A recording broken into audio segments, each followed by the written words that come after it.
Good morning. It is Wednesday again, 11 November 28th. Wow, it's almost the end of November 2018 at 3 a.m. Pacific time. Well, actually 3:23. So today I will share with you a little video to watch as I'm reading to you. And this is done by Relaxed Guy, published January 6, 2017. So let's maximize this.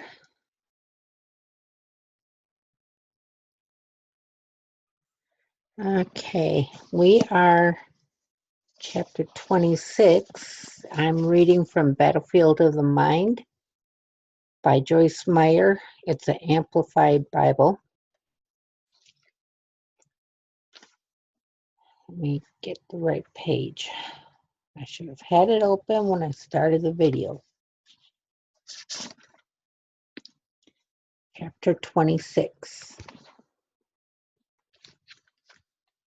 Now there was a famine in the land of Canaan, besides the previous famine that had occurred in the days of Abraham. So Isaac went to Gerar, to Abimelech, king of the Philistines. The Lord appeared to him and said, "Do not go down to Egypt. Stay in the land of which I will tell you. Live temporarily as a resident in this land, and I will be with you, and will bless and favor you. For I will give all these lands to you and to your descendants, and I will establish and carry out the oath which I swore to Abraham your father. I will make your descendants multiply as the stars of the heavens, and will give to you and give to your descendants all these lands, and by your descendants shall all the nations of the earth be blessed. Because Abraham listened to and obeyed my voice, and consistently kept my charge, my commandments, my statutes, and my laws. So Isaac stayed in Gerar. The men of the place asked him about his wife, and he said, "She is my sister." For he was afraid to say my wife, thinking, "The men of the place might kill me on account of Rebekah, since she is very beautiful." It happened when he had been there a long time that Abimelech, king of the Philistines, looked out of a window and saw Isaac caressing Rebekah, his wife. Then Abimelech called Isaac and said, "See here, Rebekah is in fact your wife. How did you dare to say to me, 'She is my sister'?" And Isaac said to him, "Because I thought I might be killed because of her desirability." Abimelech said, "What is this that you have done to us? One of the men among our people might easily have been intimate with your wife, and you would have brought guilt on us before God." Then Abimelech commanded all his people, "Whoever touches this man, Isaac, or his wife, Rebekah, shall without exception be put to death." Then Abimelech planted seed in that land as a farmer, and reaped in the same year 100 times as much as he had planted. And the Lord blessed and favored him. And the Lord Isaac became great and gained more and more until he became very wealthy and extremely distinguished. He owned flocks and herds and a great household with a number of servants, and the Philistines envied him. Now all the wells which his father, let me turn the page, father's servants had dug in the days of Abraham, his father, the Philistines stopped up by filling them with dirt. Then Abimelech said to Isaac, "Go away from here, because you are far too powerful for us." So Isaac left that region and camped in the valley of Gerar and settled there. Now Isaac again dug and reopened the wells of water, which had been dug in the days of Abraham, his father, because the Philistines had filled them up with dirt after the death of Abraham.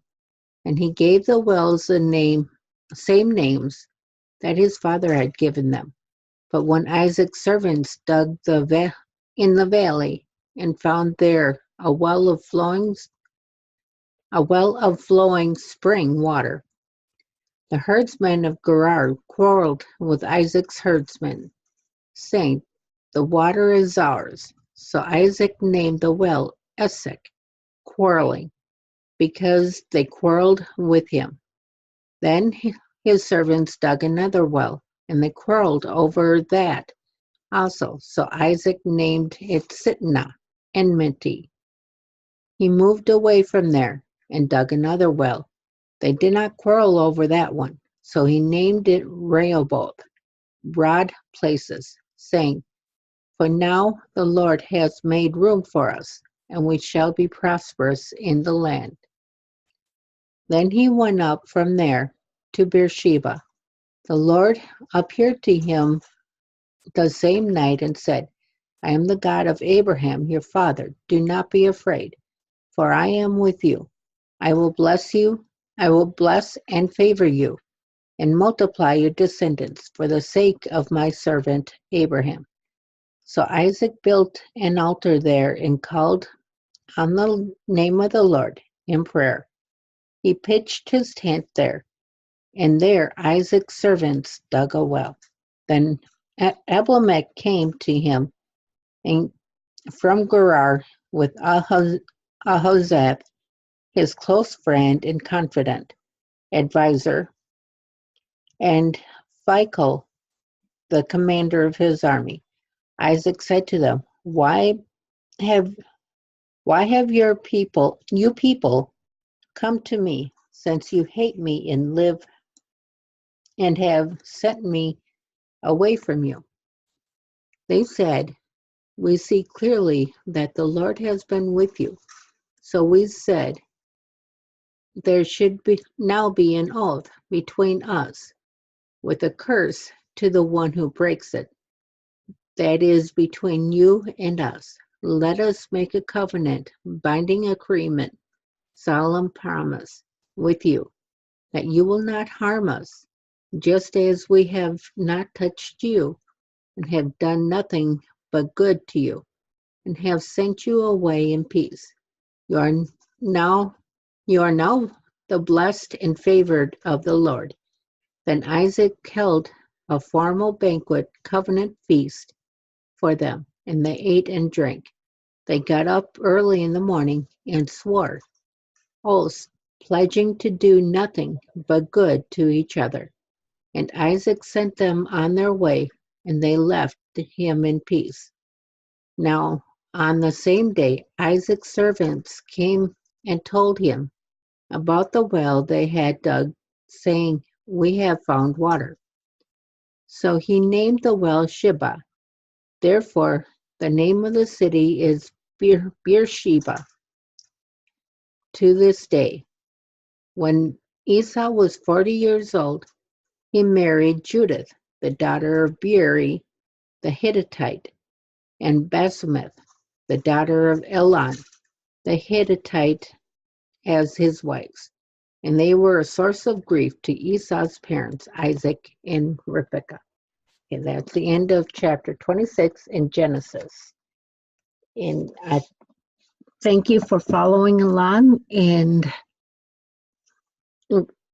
with my blog and everything. And if you need any prayer, just always reach out. I am so willing to pray with and for you.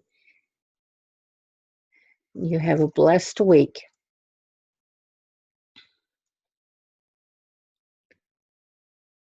Let's see.